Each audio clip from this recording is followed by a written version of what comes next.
Vous avez posé en vérité 18 000 questions. Vous avez, Oui. bon. Je crois, voyez-vous, que tout chasseur devrait avoir été gibier avant de chasser.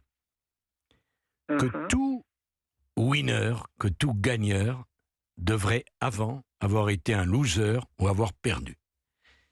Et on ne peut pas comprendre un pays si on n'a pas soi-même le corps recouvert de cicatrices. Parce que la vie n'est qu'un long continuum d'épreuves, et le bonheur est dans l'épreuve surmontée, jamais dans l'épreuve évitée, en attendant la prochaine. Et j'ai compris ça moi-même lorsque j'ai divorcé, malheureusement, publiquement. Et donc, ce que vous avez dit sur la sensibilité me touche beaucoup. Alors après, Monsieur Macron, moi je ne suis plus dans la politique, mais je ne vais pas fuir. Raymond Aron a dit quelque chose de fantastique, comme tous ces génies.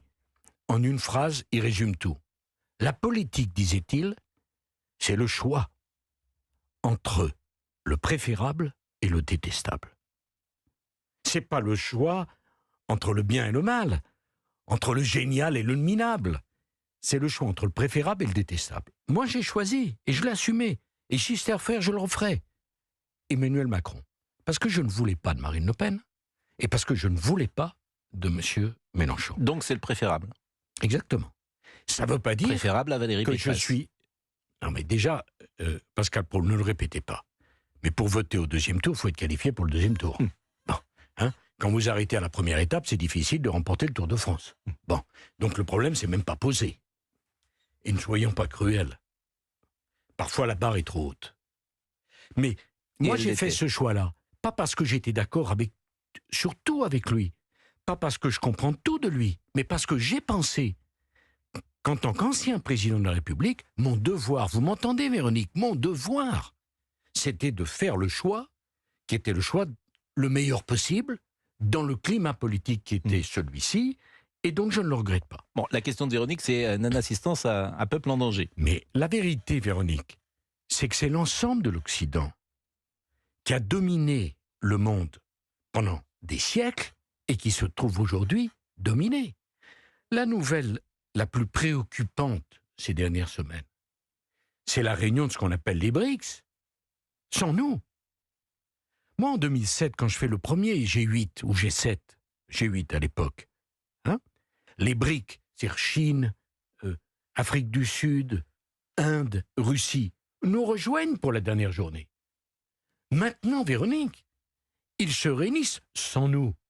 L'axe du monde était un axe plein ouest, il est en train de devenir un axe plein est. C'est ça qui est préoccupant. Oui, mais vous voyez, vous dites, vous n'êtes plus dans la politique, et moi je voulais vous faire parler d'autre chose dans le bouquin que de politique, et vous revenez immédiatement d'ailleurs à la politique, ce que je comprends. D'ailleurs, en même temps, il y avait la question de Véronique. Pascal, moi je ne suis plus dans la politique active, mais la politique, ça me passionne toujours. C'est comme vous. Vous n'y êtes plus jusqu'en 2020. Vous n'êtes plus dans le sport, mais le sport, vous y êtes toujours. C'est une chose de commenter la politique. C'est une chose d'agir en politique. Quand Non, je suis plus. N'y êtes plus du tout. Non. Vous savez, Jaurès, qui n'est pas un homme que je cite souvent, disait quelque chose de très intéressant. C'est en allant vers la mer que le fleuve est fidèle à sa source. Bon. Quelle est la caractéristique, Pascal Praud, de l'estuaire ? Eh bien, il est plus large que la source. Donc, il faut aller vers l'élargissement et ne pas remonter à la source. Il n'y a que les saumons qui font ça, et ça se termine mal. Parfois, on peut changer d'avis. Hier, on était avec Michel Sardou, il avait dit « je ne remonterai pas sur scène », et puis finalement, il remonte sur scène pour chanter. Peut-être, pourquoi pas ? En fait, vous voulez que je dise le fond de ma pensée ? Je pense que, et je pense que tous les Français pensent comme cela, ils vous connaissent tous, ils savent qui vous êtes. Et au fond, ils se disent, si un jour, il y a une opportunité pour revenir à l'Élysée, évidemment que Nicolas Sarkozy, il aura envie de revenir, parce que c'est dans votre nature. Bon, d'abord, vous avez le droit de penser cela, et franchement, je préfère que les gens me disent, on vous regrette, et pourquoi pas vous revenez, plutôt qu'on dise, on en a ras-le-bol de lui, et franchement, je préfère être traité comme je suis, que comme est traité M. Hollande. Mais vous répondez pas vraiment. Non, je vous dis, mais j'ai fait d'autres choix. Ce n'est plus ma vie, je suis français, j'aime la France, la politique m'a tellement donné, je resterai passionné de politique, mais la notion d'opportunité pour moi ne fait plus partie de mon vocabulaire. On va être avec Julien dans une seconde. Alors, il y a beaucoup de choses, j'ai envie de dire, qui sont des pensées sur la vie. Je ne sais pas, mais en tout cas, le regard que vous portez sur la vie, sur l'existence. L'échec est trop souvent vécu dans notre pays comme une condamnation définitive, alors qu'il devrait être chaque fois une occasion de rebondir, ce que vous dites. Et ça, j'imagine un ado de 18, 20 ans qui lit ça, c'est peut-être des phrases qui peuvent résonner en lui. Mais tant mieux, parce que moi, j'ai été cet adolescent. Dans l'immeuble où on habitait, j'étais élevé par ma mère, que j'adorais, qui était divorcée, qui m'a élevé seul, et qui a travaillé très dur pour nous, ses 3 fils. Mais on était tellement peu connus que même dans notre immeuble, on ne nous connaissait pas. Et je me disais, j'avais 13-14 ans, je me disais, mais comment je vais sortir de cette petite vie ?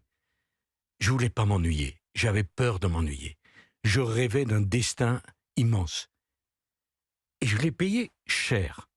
Mais j'y suis arrivé. C'est pas possible d'être moins connu que je l'étais.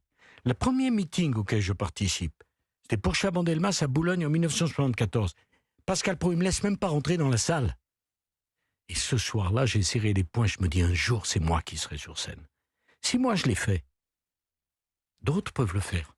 Et si ma vie peut servir à quelque chose... Tout le monde n'a pas votre nature. Non, attends. Tout le monde n'a pas votre après, talent. Non. C'est comme Après, un sport. Il y a beaucoup de chance. Non, attends. Vous aimez le sport. Tout le monde n'est pas Mbappé, tout le monde n'est pas Federer. C'est un grand philosophe qui a dit ça à Johnny Hallyday, qu'on me donne l'envie. L'envie, c'est la clé. Les gens pensent que ça joue à l'intelligence, au talent. Non, ça se joue à l'envie. J'avais